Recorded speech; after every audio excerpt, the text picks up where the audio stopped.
moron! Hey, moron! Dude! Look at me! I'm the waterboard, dude! Here we go! Oh my goodness. Hold on.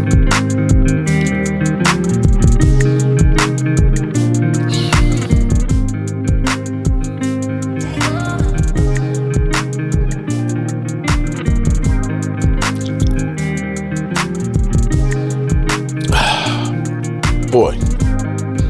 Well, good morning, good people. Mark Holmes here, of course, with my buddy Cowboy Joe Boo, as well as Joe Bear in the house. And as always, I want to say thank you all for watching, commenting, subscribing, and being part of the Joe Boo Sports Report. Without you guys, as well as you ladies, you know that this literally does not work. So let's get open for business here.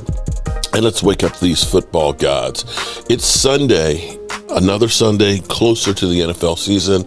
We now have the draft in the books. We've had the major part of free agency in the book. We've had the upheaval of changing a coaching staff and everything, and basically making Stephen Jones a co-owner of the Dallas Cowboys. And seemingly the Dallas Cowboys have changed everything that they've done. Everything. I swear, everything that they've done is totally different. This is the anti-Mike McCarthy Dallas Cowboys right now. And I feel pretty good about it. Now, by no means are they done, or should they be done. They may be done. I hope that they're not done, because we still have the biggest weakest right now is wide receiver. And we may have a problem at safety as well. We didn't address those two areas in the draft. But the good news is, as we sit here today, as we sit here right now at this moment, let me pull it up while we're here. We have some good news. This is not typical for the Dallas Cowboys. Okay, I want you to understand, this is not typical in forever. See, the Dallas Cowboys have had a problem that dates back to, I'm going to say it dates all the way back to Terrence Newman, Jay Ratcliffe, DeMarcus Ware, Marion Barber, T.O., Terry Glenn, Miles Austin. See, what you have to understand is the Dallas Cowboys, that was really about when they kind of went all in. When they had Bill Parcells, they were actually kind of really getting a team together after the Chan Gailey and, God, I can't remember his name, the 3, 5, and 11 years. They got Bill Parcells, who rebuilt the organization, and then with Wade Phillips, they were going out and they were getting players and really trying to win. And it didn't work out. We had the 2007 season that we had, I believe, 13 Pro Bowlers on that roster. And unfortunately, we didn't get it done. And from that point on, when we had signed Marion Barber for $54 million, who wasn't a full-time starter, or Miles Austin to a big contract, and he had hamstring issues and was gone. Jay Ratcliffe, who literally was a rat and faked an injury to get out so he could go to Chicago, that we had all of these big contracts that we had signed that weren't good contracts. And it started into motion basically borrowing money from future contracts. So we would go through the next year, we would have no money when the season, getting to the league year, we'd start going through and redoing the contracts, okay, restructuring them, getting more money so we could take care of those bills and do a little bit in free agency. And that thing has continued to go year after year after year. That every year we were always like $30 or $40 million over the cap before the league year started. We'd restructure Tony Romo or Tyron Smith or DeMarcus Ware or Dez Bryant to get money just to get back down to zero. You have to understand it. That's one of the problems that the Cowboys have had when we look at free agency, because it's don't blame the players, blame the organization for being bad with the contracts. And that goes on to Jerry and Stephen Jones, where we keep franchise tagging people. And the thing is when you franchise tag, you are paying that full amount for that year. And we've used that franchise tag more than anybody else. When you waited, instead of getting Dak Prescott done after his third year, you ended up waiting till after you franchise, and which is 2 more years, the price goes up. When you end up signing a Jalen Smith to a contract that really wasn't good and didn't work out, and you take the dead money hits. When you end up getting Michael Gallup and signing him to a $54 million contract, and then he doesn't perform, these numbers kill your cap. And last year, we never had more than $8 million to work with until they finally got CeeDee Lamb's contract done. So they were hamstrung last year where they couldn't do anything. Now, they were able to get Dak's done and CD's done last year, and then be able to use the triggers in there to help them get more space this year. And all of the things we've done. Now, don't let people steal your thunder and tell you, because that's what they're doing. They're trying to pound you down, play with your emotions, and tell you that the Dallas Cowboys haven't done anything, and nothing can be further from the truth. You want to say, hey, well, we're going to go get Saquon. We're going to go ahead and get, Justin Jefferson. We're going to get all these all-stars. The reality is you can't do all of those things. You can't. Nobody can. And you literally cannot build a team through free agency alone. And the Cowboys haven't been able to use that situation. For the most part, they've always drafted well. They've found, diamonds in the rough with undrafted rookie free agents and USFL guys. You can't argue with Brandon Aubrey or Kayvon Turpin or finding like Terrence Steele, who was undrafted, or Lyle Collins. They've done great things with that, but they only get to be about 90% because they never have any money to go ahead and plug in the holes and top the thing off until this year. This year with the CeeDee Lamb and the Dak Prescott triggers, and they didn't use all the triggers that they had. As we sit here today at this moment, the Dallas Cowboys right here at $37.6 million. And that puts us what? 1, 2, 3, 4, 5, 6. 6 in cap room, right? And the craziest thing is, people say, well, they're just saving that money for Micah Parsons. No.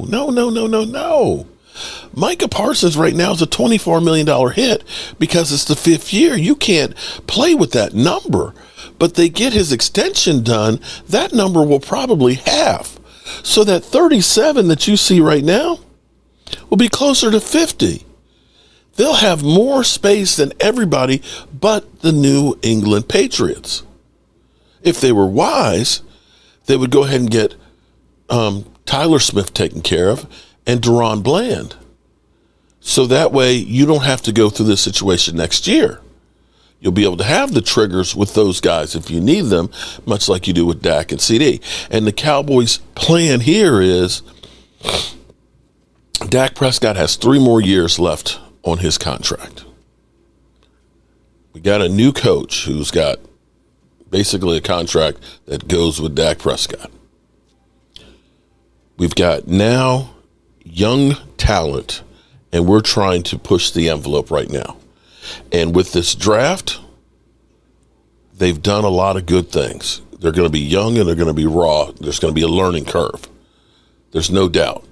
The problem, of course, right now is you still really have CeeDee Lamb and a bunch of guys. You got CeeDee Lamb and a bunch of guys. That would be okay if you ended up having a Kelsey or a George Kittle. We don't know what we're going to get from our tight ends. Are we going to get Ferguson from 2 seasons ago, or are we going to get Ferguson, who was injured last year? That is a major question mark, but evidently they feel between Schoonmaker and Ferg, they're going to be good at tight end. Where we're not good is that number 2 wide receiver.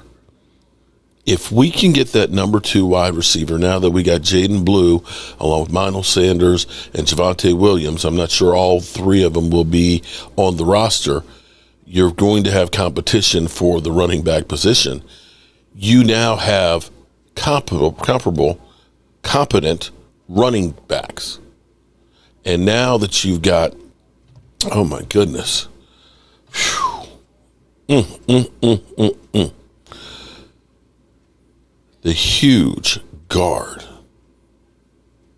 Tyler Booker, who literally called out Jalen Carter as the guy I want to play the most. The interior of your offensive line is set to be a beast, possibly. That is if you believe that Tyler Gayton can hold down that left, and we don't know yet. That's the wild card. But you're setting up right now to be great, to run in the middle and to neutralize the Eagles. But you've got to get that wide receiver. And with the Dallas Cowboys close to having about $50 million of money, this is the time not to just say, we're just going to go ahead and go to the scratch and dent pile. You know, we're going to get an over-the-hill guy. We're going to get somebody who's cheap. I don't want to hear that. I want you to get yourselves a legitimate wide receiver to spread the field. If you do that and you've got $50 million, you can take some of that money and get Deron Bland, Tyler Smith taken care of, and still have money to get yourself 2 really good free agents. We did get a big booty defensive one technique guy, but he's raw and he's young.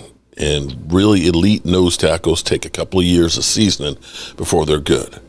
I would like to see a veteran, not an over-the-hill one, but a really good veteran to help clog up the middle. If they can do that, and they have some luck on the health, if Overshown can make it by the middle of the season, and Diggs, so that way you have guys that are coming in fresh to go ahead and try and make a run, you have a good chance of making the playoffs and maybe making some noise. Now, the real question is here, and this is where I find it really funny because Eagle fans live on my channel. And I ain't mad at you because I love the numbers. I appreciate you guys coming here. You know, you talk a whole lot of smack. Some of you get a little bit over the line and stuff. But I enjoy having Eagle fans here and Commanders fans and Giants fans. Although Giant fans, you don't show me much love anymore. I understand you've been beat down. Eagle fans seem to think that they've separated more from the crowd this offseason. I think that the Eagles have come back down to the pack a little bit more. I understand they're Super Bowl champions. You cannot take that away from them. But here it is. They played football for a whole nother month longer than everybody else. They've got less time to recover. They've lost their offensive coordinator. So, again, 4th year in a row that Jalen Hurts' and his offense has another offensive coordinator. You've lost some free agents and some veterans on your defense. Believe me, the Eagles are a great team. So don't send me your hate mail, Eagle fans. Don't send me your hate mail. But the Eagles have come back down there, and there's the Super Bowl hangover. So you've come back down some. The question is, did anybody in the NFC East move up closer to you? And so don't take my word for it because I'm not the draft guru, the expert, and things like that. But this was a CBS Sports basically going through the NFC East and rating what has transpired as far as the draft and how they view it. This one seems to think that everybody in the NFC East had a really good draft. So let's listen to this, and we'll go from there. Draft of Hot Seat Shane.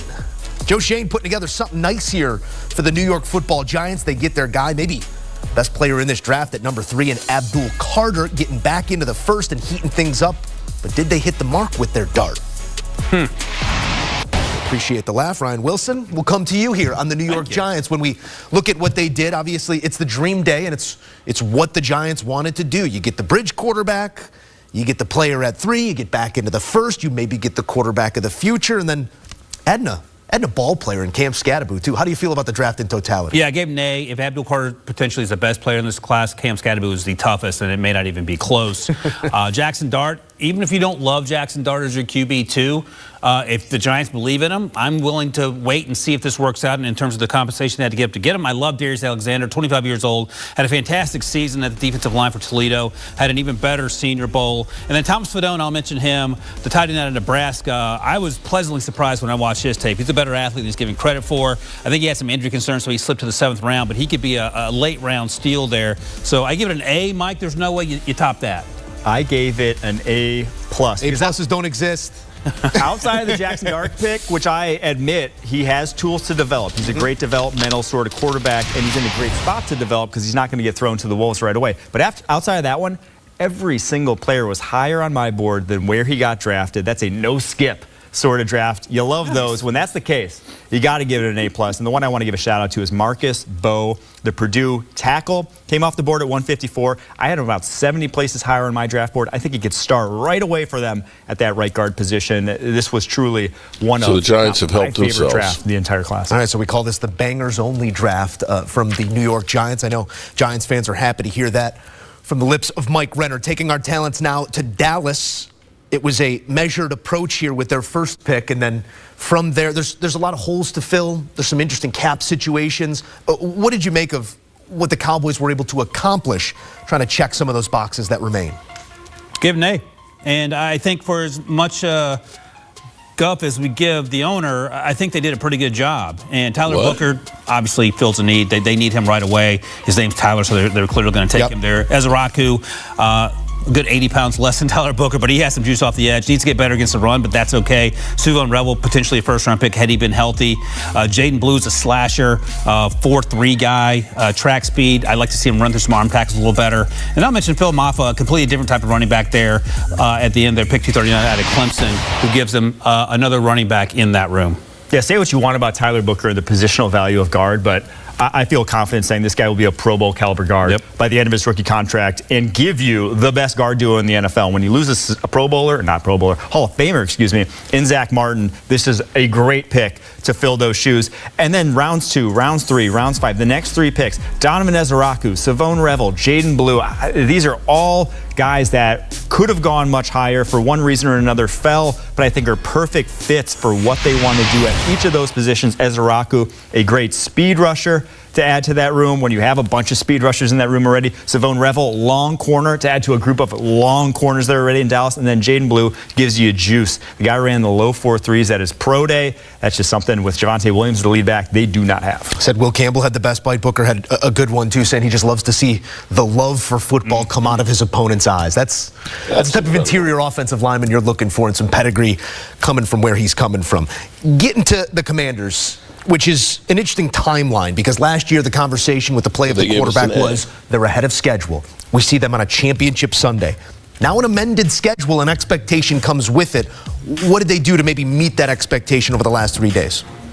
I think with Josh Connerly, this pick, no one expected it. Everyone thought after the Laramie Tunsil trade, they're like, oh yeah, they're full up on the offensive line. Well, the thing is, you're never full up along the offensive line. It's one of the most injured positions in the NFL. Nicks happen all the time to these guys. You need depth, and Connerly is one of the best developmental offensive linemen in this draft class. He's just a little behind all the guys that went top 10, but not lacking for tools behind those guys who went in the top 10. And then I'm going to go down the board, because I like Trey Amos. You probably like Trey Amos more than I did, but I love Ja'Cory Krosky Merritt. This guy is one of my favorite sleepers in the entire draft class. The Arizona running back goes in the 7th round. He has incredible juice, something they do not have in that Commanders running back room right now. And so I think he pairs nicely next to Brian Robinson and even nicer next to Jay Daniels. A lot of tread on the tires. Only one game last year, I believe. Yes, only. Yeah. New Mexico transfer, so I'm with you on that. He is your guy, though. Someone will steal that. You mentioned Josh Connerly. I had as a 2nd-round grade, and I had Trey Amos as a 1st-round grade. So you swap them, you can feel just as good about it. Trey Amos, long, fast, physical. And I always bring this up when we talk about Trey Amos. Jackson Dart described him as the best SEC cornerback he faced. And as Mike noted, you can never have enough offensive linemen. You can also never have enough cornerbacks. And Trey Amos physically is the exact opposite of what Manny Forbes was a few years ago prior to the latest regime coming in and moving on from him to the cornerback position, 166 pounds. Trey Jameis is closer to 200.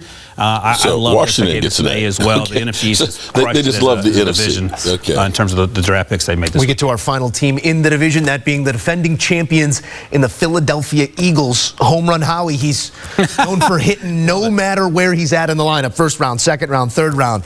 You take a look at what he was able to acquire in terms of talent. We made sure we did get a Georgia Bulldog, some other SEC talent there as well. Ryan, when you look at Howie Roseman's latest masterpiece, is it that?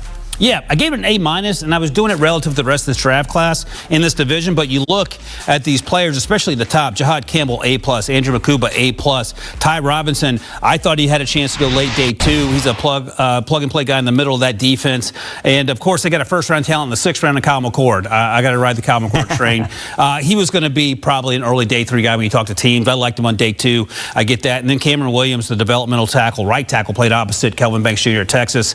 He had an opportunity to go a little bit higher, but I think you get him here. And if any team can develop these offensive tackles, it's the Philadelphia Eagles. Yeah, I think so an A- for the Eagles. Because he's only 1 year starter, only a junior. Yeah. Came out because his tools popped right off the tape. He's got massive hands. He's super powerful, but his consistency down to down was not so much that someone was willing to go to bat for him, in the first 100 picks or so.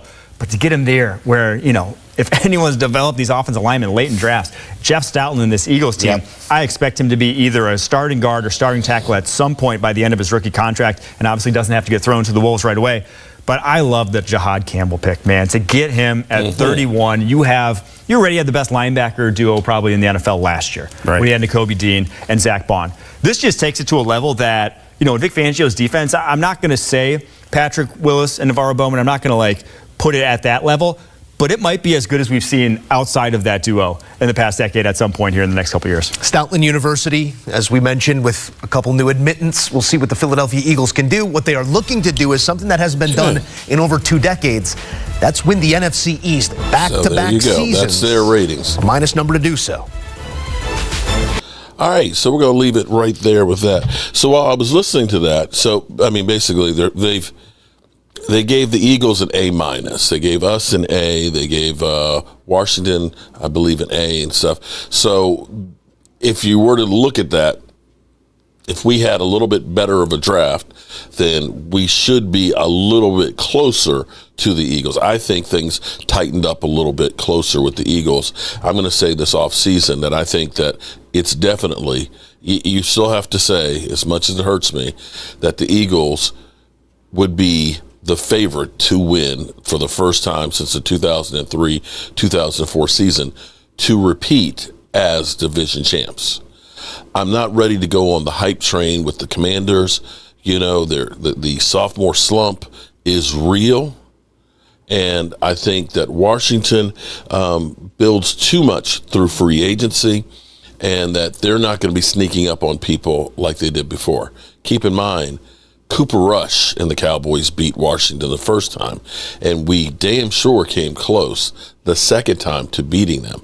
I don't think that the Commanders, contrary to what Momo thinks, are this great team, and I think that they're going to be coming back closer to the pack.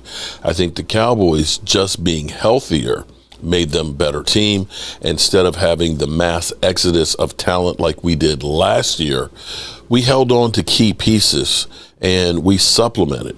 I don't see right now, if you were to go through man for man where we are position by position, I don't see too many positions that we took a big step back, with the exception of maybe wide receiver, but Brandon Cooks really was not that good last year. He really was not. So that's the only position that you look at and say it's really about the same. If Jake Ferguson stays healthy, that's an increase on your tight ends. Your offensive line, you're bringing back all the guys that you had from last year, and your 2 rookies now have a little more experience, and you did lose Zach Martin, but Zach Martin was a shell of himself all season, and you've got a young stud. So I don't think the offensive line got any worse. Your quarterback, if Dak stays healthy, is an improvement. But we got plenty of time to go through all of that. The amazing thing here is while I was going through and watching that with you guys, I was just going through with the draft polls, okay? Everybody's got the poll. They've got their opinion and stuff. NFL.com has an A- for the Cowboys draft. Pro Football Focus, surprising me, gave us A+. USA Today, B+. CBS an A. I didn't get ESPN because you have to pay for the app to get theirs. Sports Illustrated, a B+. Associated Press gave us a B. Yahoo Sports gave us an A. The only one that's lower that I found thus far, and I've never seen, and I don't believe in fantasy football, is Fantasy Pros, and they even gave us a B-. So at least from the outside right now, before they put pads or anything on, it looks like we had a really good draft. Okay. I want to, we're getting long in this morning. Jeez, I didn't think I was going to have that much to say because there's still, I've got so many videos from yesterday. We ended up doing, each time we drafted a guy, we did a clip of the reaction and giving you a little bit of notes about them. Shout out to Game Time and Primetime Phil for joining us on the show because they helped me tremendously. I don't know the players and haven't been able to do the work that they do. So definitely check out their channels, like, subscribe and stuff, and tell them, hey, great job yesterday. We appreciate you. But we had the press conference late last night, and I did about 30 minutes of it. It's actually 46. I've actually got to go back and listen to the other 15 minutes myself. The thing that I love right now is Brian Schottenheimer has got the Cowboys' ear, the ownership. This is a 180 degree of the relationship that I think that they had with Mike McCarthy. And you can see the team is buying in to Brian Schottenheimer, and the players are buying into Brian Schottenheimer. And I think that dynamic and the fact that the Cowboys are getting to work now instead of waiting till training camp, there's a sense of urgency for the first time to get these things done. And the energy of these coaches, and this is Clayton Adams, who was on the draft show for the Dallas Cowboys. Thank you very much, Dallas Cowboys, and thanks for the great work that you guys do. I'm just, Joe the fan in my basement. You guys have all the access, and I appreciate you all. But here's an interview with our offensive coordinator, Clayton Adams, and I want you to listen to how excited this guy is. Three of the 2025 NFL Draft. We have the brand new offensive coordinator for the Dallas Cowboys, Clayton Adams, joining us now. And Clayton comes from an offensive line background. He was the offensive line coach with the Arizona Cardinals. So, Clayton, I have to start with Tyler Booker, first-round pick. I mean, what are your thoughts overall to have a guy like that in your building?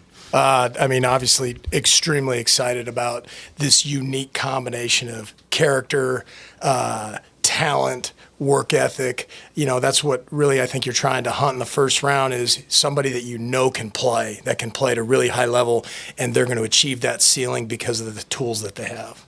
It's really incredible to see the type of influence you've already had on the building, and we'll talk more about that as we go along. And the offensive line seems to be a huge priority going into this offseason for this coaching staff, for the scouting department and the front office. What have kind of been those meetings behind the scenes putting together what this offensive line's going to look like in 25? Well, I think it's as high a priority as everything else is you want to build really deep rooms with good and tough players. And one of the things that I've been so impressed with the draft process here is, when there's things that happen and you kind of let it fall the way that it's falling, when the best player is there that's going to make our team the best, we're going to get the thing that we think is the sure thing more than just like, we really need this position. Let's reach a little bit. Best player available. There doesn't seem to be a lot of reaching in that draft room, and certainly no panic in that draft room. So it's been pretty impressive to watch. Where do you think that philosophy stems from? I think probably it just being such a collaborative process up there. Mr. Jones, he really wants to listen to everybody's opinion and take them in. And at the end of the day, he's going to make a decision. He and Steven are going to make a decision on it.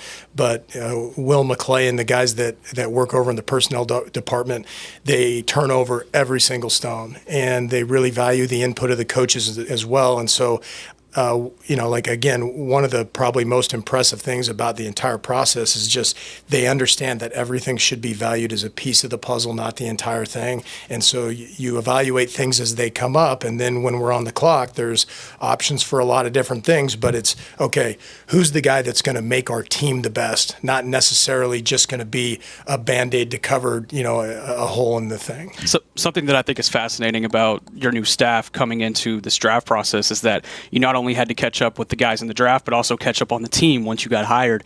Can you just talk about these last couple of months and how busy they have been? Yeah, I mean, year one, I think everywhere is a little bit busy, but certainly it's been a whirlwind for me. Just trying to really come into a system where the terminology isn't really going to change, which is the right thing to do, right? You want to protect the terminology for the players. Is certainly when you have a quarterback like Dak Prescott coming back, is why would we make him learn a whole bunch of new terminology when that can be my job to learn that? So that's one piece of it, trying to blend, where do we find nuance and things that we want to do a little bit differently than what we've done in the past. And then, just Shadi and I getting on the exact same page, which he's really been amazing, and probably as good a situation as I could have walked into in terms of somebody who's, this is a new role for me. And so being that the head coach is the person that was in my shoes just last year, he's able to give me a lot of guidance and keep me ahead on things so I'm not getting hit from the side on like, didn't think about that. He's been great of just being ahead, 2 weeks ahead most of the time, like, hey, this is coming up. You guys haven't been shy about the fact that you want to run the football. When you look at the interior now with Tyler Smith, Tyler Booker, and Cooper Beebe, what do you like about the combination of those three guys and what they're going to be able to do for you in the run game? Yeah, big, strong, fast, tough, smart. There's a lot of different words that you could use on the interior there. We got a long way to go, and we got to get a lot better in regards to, running the football.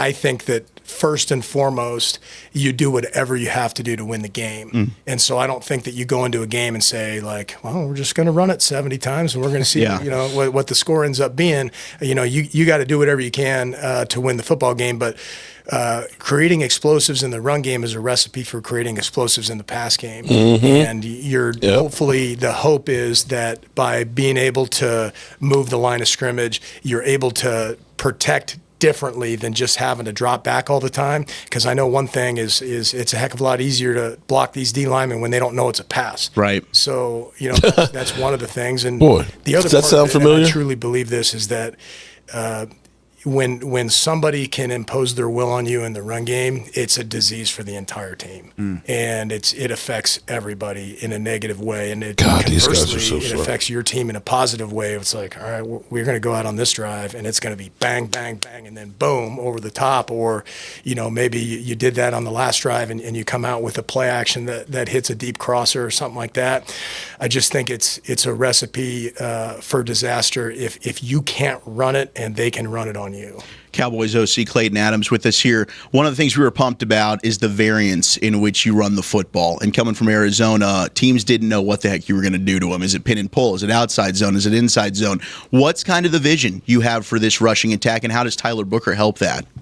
Well, I think again, first and foremost is you got to do what the guys do well. Yeah. And, when I was in Indy in 2021 and we ran the ball well that year, it was mostly outside zone.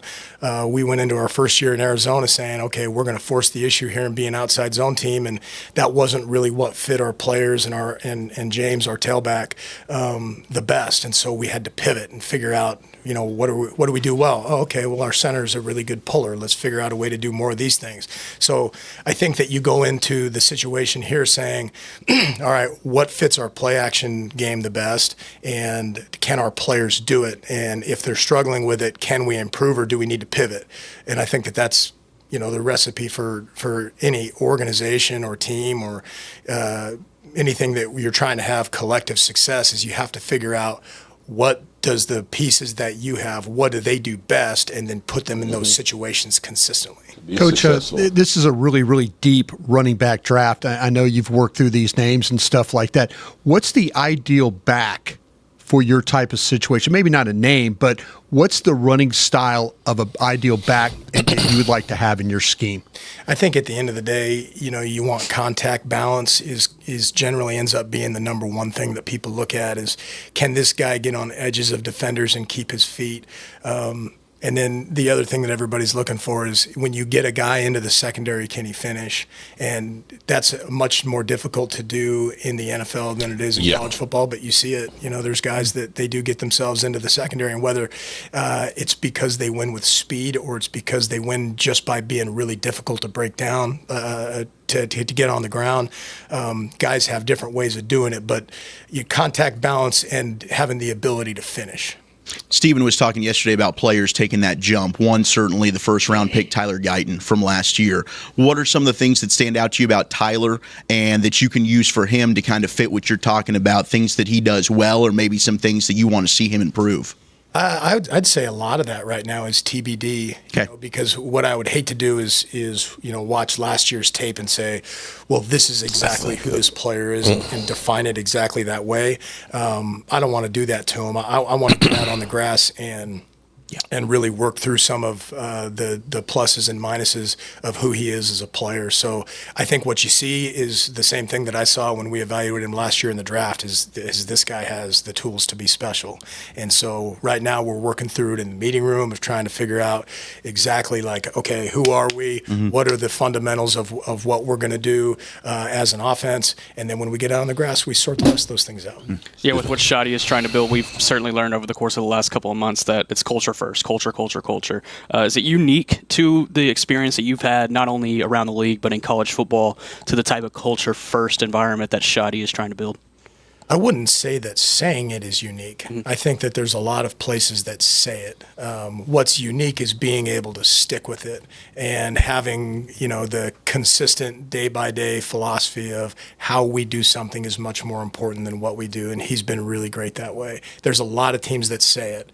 Not everybody does it. I got to ask, you have 3 Tylers on the offensive line. You got nicknames or anything? You're going to have to figure that one out. I mean, I'm sure there probably are nicknames, but at the end of the day, what I really want is I want like a big old board in there that's the Tyler Power Rankings. Yeah. Oh, there you go. So by day, it's, you know what? TG, you slipped to number 3 today. It's, you're leader in the clubhouse. Best there we go. There you go.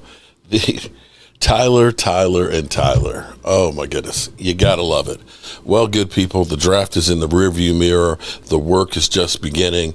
As of last night, I know that we had signed 5 rookies per the press conference that came out about 11 o'clock. I don't have the list of them yet. I've been scouring. I do know that we got one, because I think Holly Pierce sent it to me. Let me see if I've got it real quick. This video, I apologize, is a bit long. Okay, actually, I'll get updates for that stuff from you guys later. Alrighty, good people. As always, I appreciate each and every one of you guys, and keep the faith. They're trying. They are literally trying to get themselves together right now. Alrighty, peace out.